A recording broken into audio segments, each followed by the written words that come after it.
네, 오늘 시그널픽에서는 조갑제닷컴 대표 모시고 자세한 얘기 나누겠습니다. 어서 오세요. 네, 안녕하세요. 네, 반갑습니다. 언론계 대선배님이신데 이렇게 모시고 감사합니다. 제가 인터뷰를 진행을 하게 됐습니다.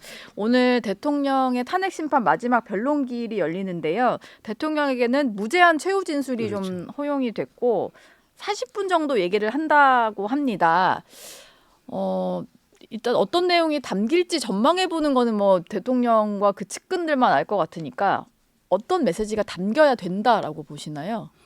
대한민국 대통령으로서 발언을 해야 된다고 생각합니다. 예, 광장 세력의 대표도 아니고 부정선거 거짓말 집단의 대표도 아니고 네, 우리나라 대통령은 삼관왕 아닙니까? 국군 통수권자, 행정부의 수장, 대외적으로 대한민국을 대표하는 막강한 자리고 네, 그래서 대한민국 지금 정부 수립 77년인데요. 예, 그러니까 대한민국의 77년 역사가 윤석열 대통령을 내려다보고 있다 하는 그 역사 의식을 가지고 국민 전체를 향해서 그리고 진실과 마주한 입장에서 역사를 상대로 이야기를 해야 된다고 생각합니다.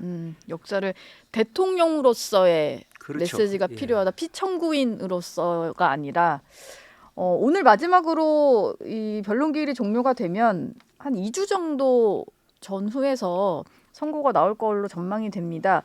근데 조 대표님께서 가장 먼저 이 얘기 하셨던 것 같은데 만장일치로 탄핵 인용도 예측을 하셨고 하야 가능성을 좀 거론을 하셨었잖아요. 그 이후에 대통령 변호인단 쪽에서는 절대 없을 거다라고 하긴 했는데 그럼에도 불구하고 이제 하야 얘기를 하시고 좀 필요하다고 보신 이유가 있을까요? 제가 그 뭐 특수한 정보가 있어서 그런 게 아니라 예, 정치적 상상력으로 합리적으로 생각하면은 지금 시점에서 윤석열 대통령이 하야하는 것이 본인을 위해서 그리고 부하들을 위해서 예, 국민의 힘을 위해서 보수층을 위해서 대한민국을 위한 최선의 선택이라고 생각합니다. 네, 그리고 지금이 정치공학적으로 이야기해도 예, 하야했을 때 그 효과를 극대화시킬 수 있는 절호의 기회죠. 왜냐하면 지지율이 상당히 올라갔지 않습니까? 예. 또 국민의힘 지지율도 상당히 끌어올렸어요. 네, 그러나 지금이 피크 타임이라고 생각합니다.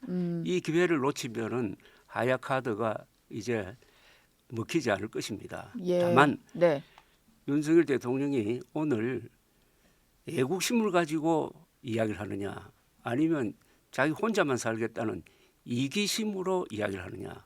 이기심을 가지고 이야기하면은 오늘도 아마 변명으로 일관할 것이에요. 또는 뭐 끝까지 싸우겠다고 하든지 네, 애국심으로 가지고 대한민국 전체를 보고 대통령으로서 이야기한다면은 저는 탄핵 결정 전에 하야하는 것도 가장 합리적인 선택 아니냐 하는 생각이 예. 지금도 듭니다. 오늘 뭐 당장 최후 진술의 내용이 담기지 않더라도 선고 이전에 그런 결단을 내리는 건 애국심을 담은 결정일 수 있다. 그렇죠. 이런 말씀이시군요. 맞습니다. 지금 국민의힘은 탄핵 심판 과정 내내 헌재 어떤 절차적인 문제, 예. 편향성 이런 걸 좀 지적을 했는데 그래도 보수 언론인이시니까요. 보시기에 헌재 절차에는 좀 문제가 없다고 생각하세요? 좀 저는 크게 문제가 없다고 봅니다. 크게 문제 없다고 보셨나요? 더구나 제일 중요한 예. 게 피청구인 윤석열 대통령의 방어권을 충분히 보장했지 않습니까? 아, 더구나 자신이 직접 출석했지 않습니까? 예. 그리고 적극적으로 발언을 했잖아요. 뭐 그 어느 시점부터는 중단시키긴 했습니다만 직접 신문도 네. 하긴 했었고요. 네. 예. 그리고 뭐 한덕수 국무총리가 증언할 때는 나가버렸잖아요. 예. 저는 재판 진행해서 그런 거 처음 보는데요. 아니 재판에 참석한 사람이 재판장 허가받지 않고 나가는 경우가 있는 거예요. 사전에 허가를 받지 않는 예. 퇴정에 그 정도로 대해서 특권을 예. 보장해 준 겁니다. 그렇다면은 이것도 일종의 게임인데 게임에 참여한 거예요. 네. 그럼 그 게임 결과에 승복해야 되는 것 아닙니까? 그러니까 결정에 승복해야 할 그게 공정 아닙니까? 네. 알겠습니다. 절차에 대해서도 좀 보시기에는 충분히 이제 반론권이나 방어권 보장이 됐다 이렇게 보시는 것 같아요. 지금 근데 대통령의 어떤 탄핵 사태 이후에 탄핵 찬성, 탄핵 반대로 국론이 거의 쪼개져 있는 상태잖아요. 이게 탄핵 심판이 마무리가 되더라도 제대로 수습이 될지가 좀 걱정인데 방법이 있을까요? 그거는 네. 탄핵 결정문이 나올 것 아닙니까? 예. 저는 인용된다고 보는데요. 예. 아마도 8대 0으로 인용될 가능성이 높다고 봅니다.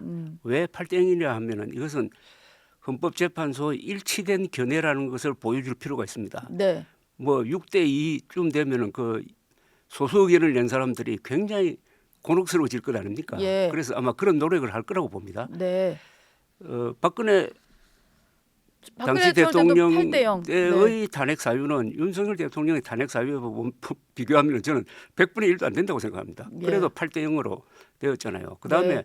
그 결정문이 역사적 문서거든요. 네. 그 결정문이 우리 국민들이 가지고 있는 의문점을 상당히 해소해 줄 것이라고 생각합니다.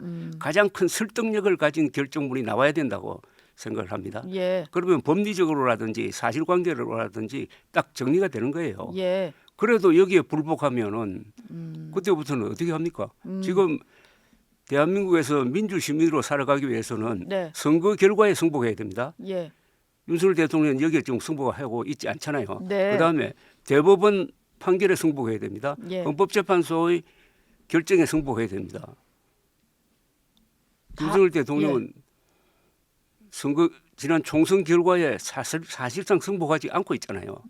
그걸 또 공정한 선거를 부정선거로 몰아가지고 예.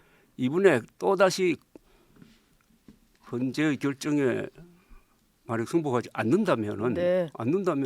그건 일종의 반역입니다. 그리고 지금 제일 저는 이번 사태에 걱정되는 게 부정선거 음모론의 확산입니다. 네. 통계에 의하면은 유권자의 한 30% 이상, 그러면 1,500만 명입니다. 네. 보수의 반 이상 예. 이 부정선거 음모론이라는 황당무계한 거짓말에 속고 있잖아요. 예. 거기에 물들면은 뭐 이상한 행동을 막 합니다. 아마 여기 저 동아일보 앞에서 자주 보시겠지만은 스탑 더 스틸이라는 구호를 들고 다니잖아요. 네. 스탑 더 스틸은 대한민국은 표도둑 국가다, 부정선거하는 나라라는 걸 세계에 다 알려주는 것 아닙니까? 영어로. 예. 그렇죠. 저는 이 문제는 네. 좌우 떠나서 여야 떠나서 이번 기회에 부정선거 음모론을 확실하게 진화해야 합니다.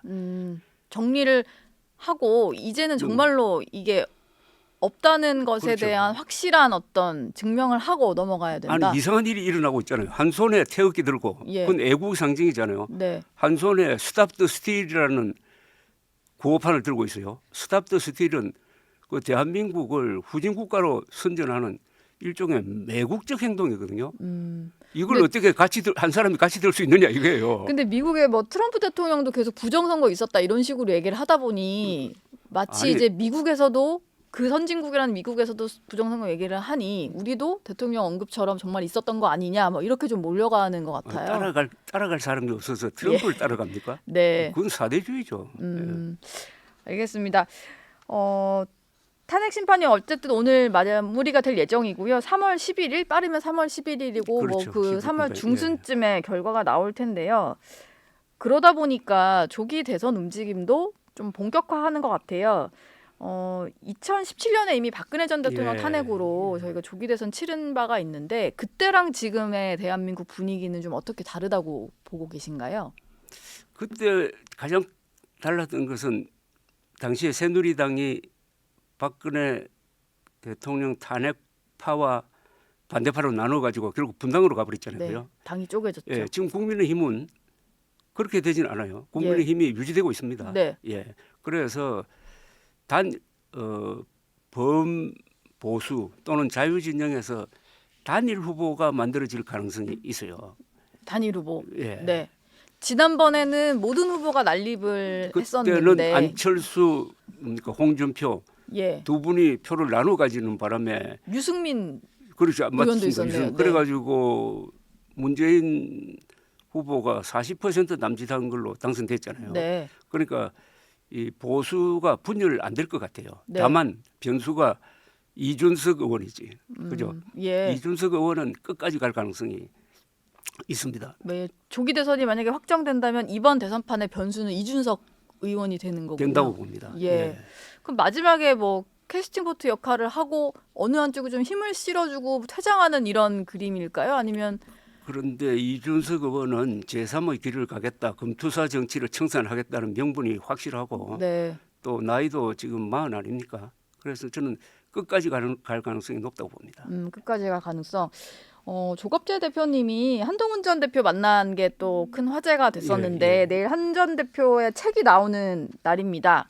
근데 책 내용에 보면 비상계엄 선포 전후의 과정이 좀 담길 것 같아요. 지금 이 시점에 책을 쓰면서 등장하는 거 이거에 대해서는 어떻게 평가하시나요? 한동훈 대표는 작년 12월 3일 밤에 역사적 역할을 했어요. 예, 비상계엄령 선포 한 20분 뒤에 가장 빨리 메시지를 날렸지 않습니까? 네. 그죠?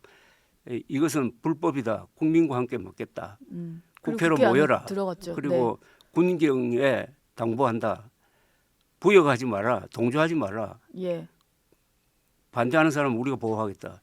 이거 아주 핵심적인 메시지를 날려가지고 사실은 여당 대표가 그렇게 한다는 거 어렵지 않습니까? 네, 그래서 계엄 사태를 진압하는데 상당히 큰 공을 세웠습니다.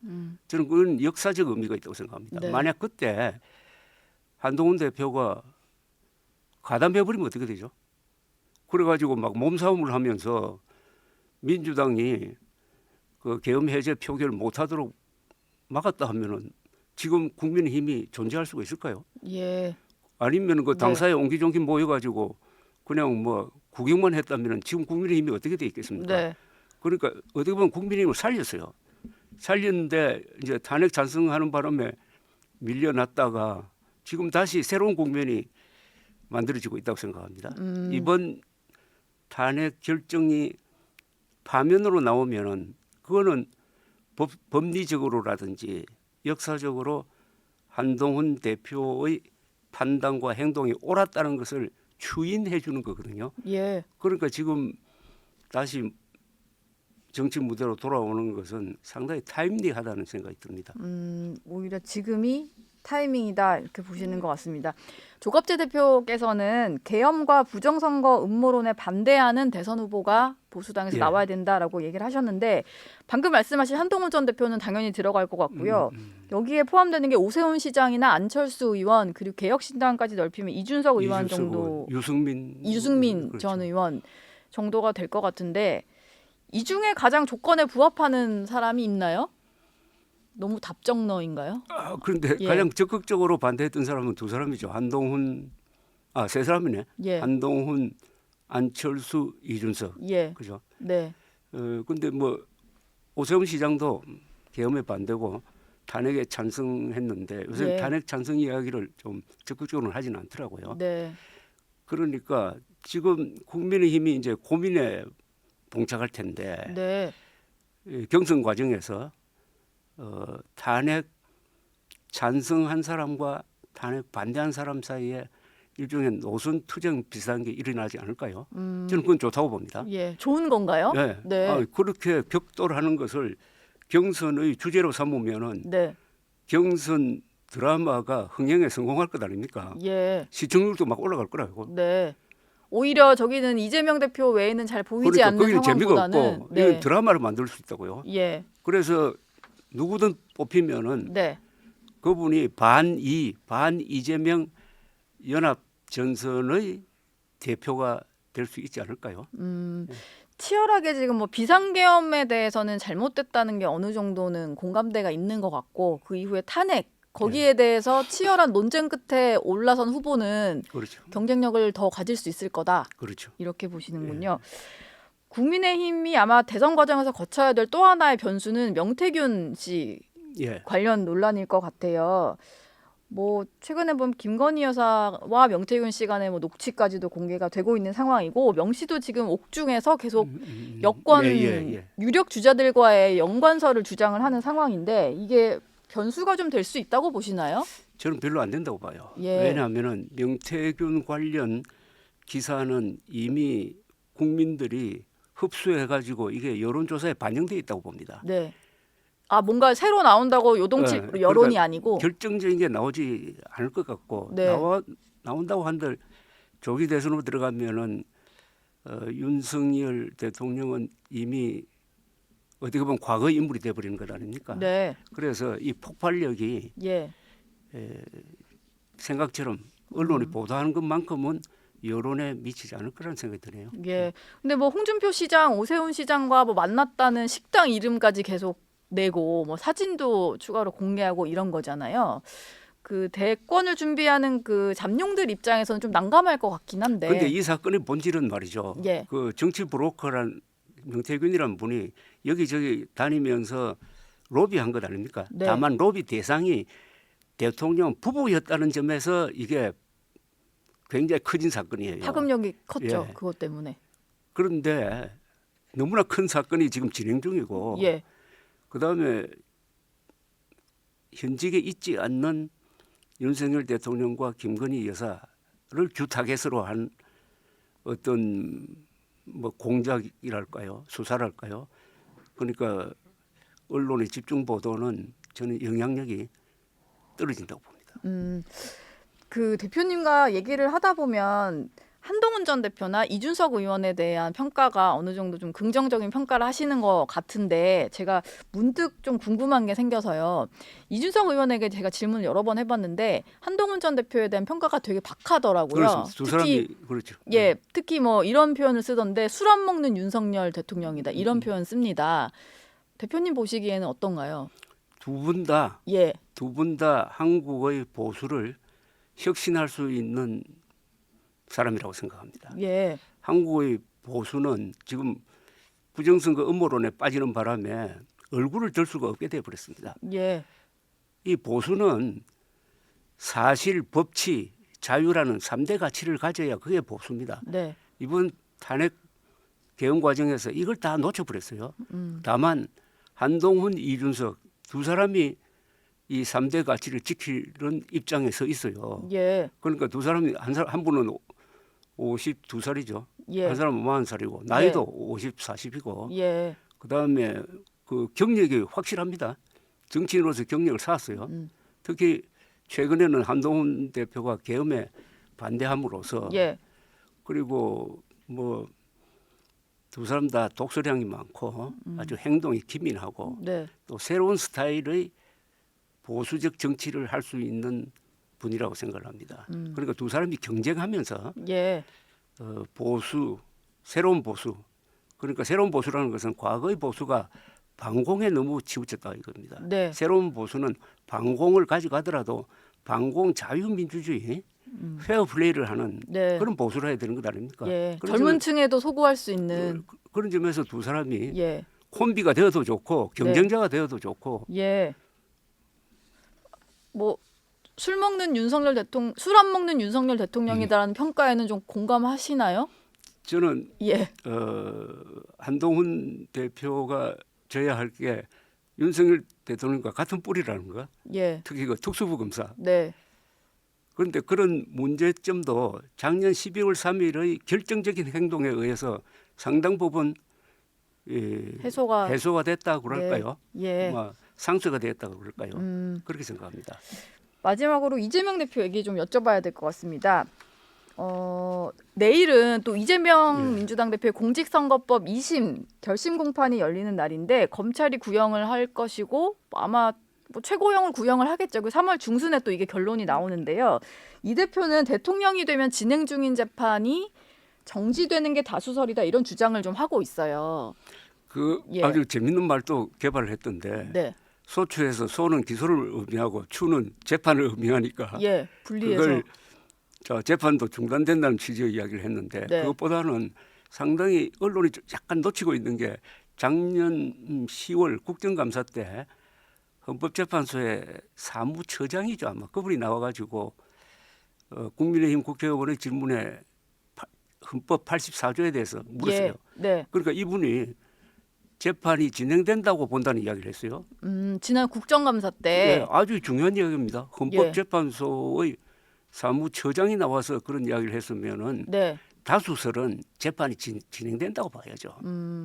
그 말은 국회에서 했던 말이니까 속기록도 남아 있을 거고 아니, 음성도 영상에도 영상도 남아 그건 있으니까. 공식적인 의견이에요. 네. 근데 그 발언이 나오도록 여러 가지 논리를 전개한 사람이 또 한동훈 대표였습니다. 아 그래요? 예, 84조를 가지고 예. 어떻게 보면 처음에 그 얘기 글 한동훈 올렸었죠. 대표가 84조의 유권 해석을 받아가지고 윤석열 이재명 대표의 발목을 딱 잡고 있는 그런 모양인데 네. 이게 아마 선거판에서 굉장히 중요한 쟁점이 안 되겠습니까? 예. 그러니까 이렇게 나올 것 같아요. 이재명 후보 당선되어 본들 1년 안으로 대통령 보궐선거 해야 됩니다. 이렇게 나오지 않을까요? 그런 논리를 아마 국민의힘 예. 쪽에서는 펼 수밖에 예. 없겠죠. 알겠습니다. 지금까지 조갑제닷컴 대표와 함께했습니다. 오늘 말씀 고맙습니다. 예.